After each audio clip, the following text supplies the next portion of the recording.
Praise the Lord. ஆண்டவரும் இரட்சகருமாய் இருக்கிற இயேசு கிறிஸ்துவின் நாமத்தினால் யாவருக்கும் அன்பின் வார்த்தைகளை தெரிவித்துக் கொள்கிறேன்.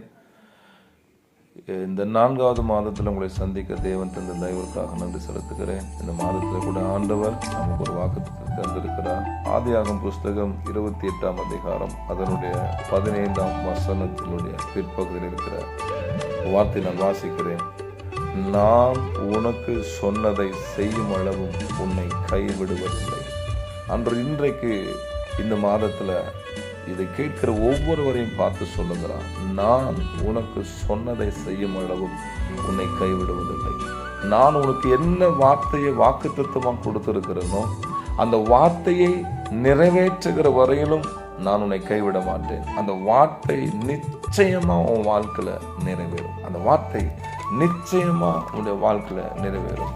ஆகவே இந்த வார்த்தை கேட்டுக்கொண்டிருக்கிற ஒவ்வொருவருக்கும் இயேசுவின் நாமத்தினால் நான் சொல்லுகிறது, ஒருவேளை ஆண்டவர் வாக்குத்தத்தத்தை கொடுத்தாரு, ரொம்ப நாள் ஆகிவிட்டதே, இந்த வார்த்தை என்னுடைய வாழ்க்கையில நிறைவேறவில்லையே, வேதனை துக்கங்களும் பாடுகளும் ஏக்கங்களும் தவிப்புகளும் தான் அதிகமாக இருக்கிறது என்று சொல்லி கலங்கி கொண்டிருக்கீங்களா?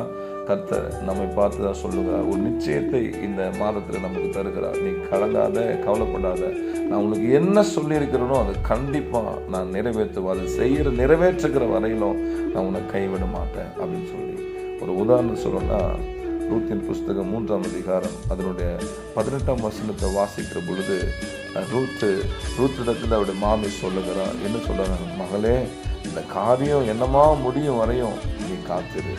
அந்த மனுஷன் இன்றைக்கு இந்த காரியத்தை முடிக்கும் முன் இளைப்பாற மாட்டான் என்று சொல்லி நான் அந்த மனுஷன் என்ற ஒரு மனுஷனை இயேசு கிறிஸ்துவாய் பார்க்கிறேன்.